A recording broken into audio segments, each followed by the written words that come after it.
Hello，大家好，我係 Johnny。今集咧就講下一個案例。個客咧就做呢個亞馬遜電商家電嘅。佢盤生意咧就發展得好快，由2000幾萬去到4000幾萬，去到7000萬。變成咗咧，佢嗰個資金壓力嗰個需求咧就好大啦，因為佢嗰個生意行得太快。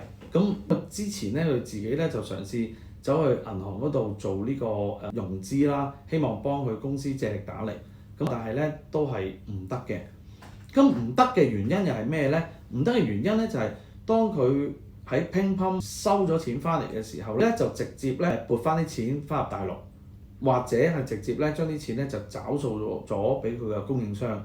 喺佢香港嗰個銀行預結單入邊咧，其實係睇唔到佢有好多嘅貿易嘅證據嘅。由於佢冇入，導致咗咧佢嗰個財務報表咧，亦都係報到好細，亦都冇真實咁樣反映到咧佢間公司真係做緊7000萬生意。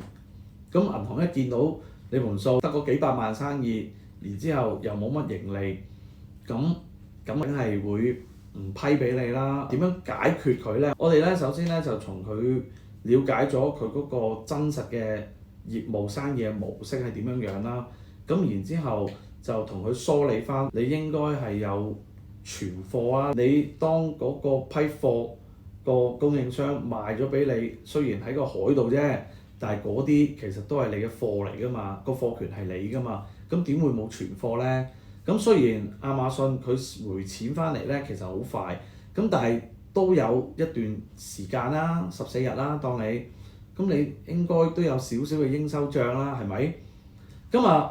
理順咗，客戶理解咗，原來應該咁樣嘅時候，我哋就出翻一盤正常嘅財務報表俾佢啦。然之後咧就寫翻嗰個嘅呢個叫做memo 啦，我哋當係俾翻銀行啦，了解翻佢盤生意嘅流向係點樣樣啊。然之後咧就問個客攞翻乒乓年嘅預結單翻銀行啦。同一時間咧，我哋亦都幫個客咧去話俾銀行聽，佢而家呢個產品大概同行嘅退貨率係幾多，佢個退貨率係幾多，係優於佢同行嘅。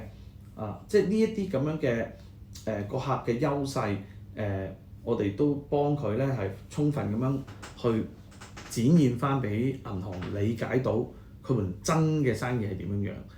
當銀行真係理解到佢嗰盤真嘅生意點樣樣嘅時候咧，我哋就順利能夠幫個客戶咧就申請咗政府呢個中小企擔保計劃，幫個客戶咧借力打力咁樣樣，再更加之做大佢盤生意啦。